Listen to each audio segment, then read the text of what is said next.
Question, mahirap ba to play with DJ? Siya ba yung nagti-teach sa'yo or ikaw yung teacher?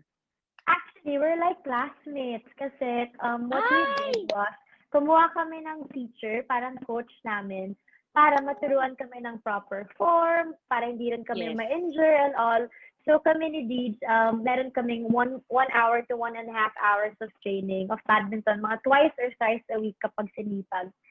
Para lang tama yung ginagawa namin. So DJ is very good. He's been helping me out. And I really like doing this with him. So parang bonding na din namin. Kami yung Yes! And very exciting because I'll be posting something tomorrow because may surprise Ay! ako sa kanila sa Everyday Cast. Kanina si Diz, ang hilig niya mag-amoy ng kilikila and gaganyan din yung kilikili ko. So girl, kailangan parati ready kasi nakakahiya, diba? But ngayon talaga, kahit anytime, I'm so fresh. I'm very confident. Okay.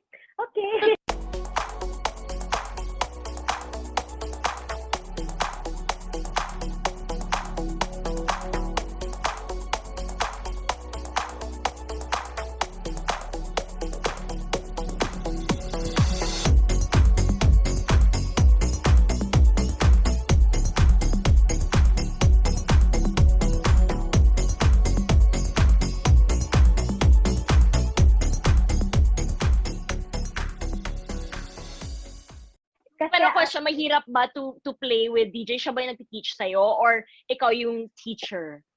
actually, we're like classmates kasi what we did was, kumuha kami ng teacher, parang coach namin, para maturuan kami ng proper form, para hindi rin kami ma-injure.